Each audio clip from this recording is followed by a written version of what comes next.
ഒരു വശത്ത് വെള്ളാപ്പള്ളിയും മറുവശത്ത് വെള്ളാപ്പള്ളിയോട് വിയോജിപ്പുള്ള സുകുമാരൻ നായരെയും അണിനിരത്തുന്നതോടെ ഹൈന്ദവ സമുദായം ഇടതുപക്ഷത്തിനൊപ്പമാണ് എന്ന ആത്മവിശ്വാസമാണ് പിണറായിക്ക് ഉണ്ടായിരിക്കുന്നത്. അതുകൊണ്ടാണ് സജി ചെറിയാൻ പന്തളത്തെ ആചാര സംരക്ഷണ സംഗമത്തെ പരിഹസിച്ചുകൊണ്ട് രംഗത്തെത്തിയത്.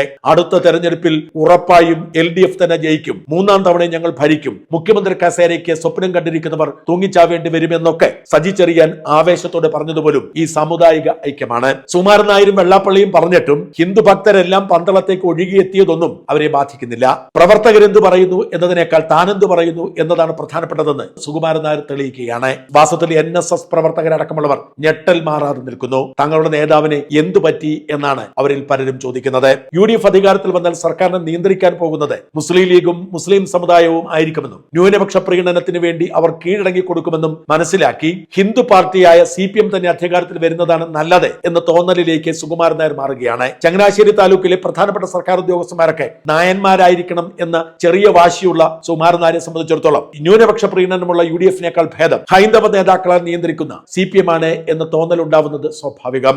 ഇവിടെ പിണറായിയുടെ രാഷ്ട്രീയ തന്ത്രം വീണ്ടും വിജയിക്കുന്നു എന്ന് വേണം മനസ്സിലാക്കാൻ. സമുദായ നേതാക്കൾ പറഞ്ഞാൽ പിണറായി വിജയനും CPM-ഉം കാട്ടിക്കൂട്ടിയ ഹിന്ദു വിരുദ്ധതയും ആചാര ലംഘനവും വിശ്വാസികൾ മറക്കുമോ എന്നതൊക്കെ പ്രസക്തമാണെങ്കിലും പിണറായിയുടെ രാഷ്ട്രീയ തന്ത്രത്തെ മാനിക്കാതിരിക്കാൻ നിവൃത്തിയില്ല.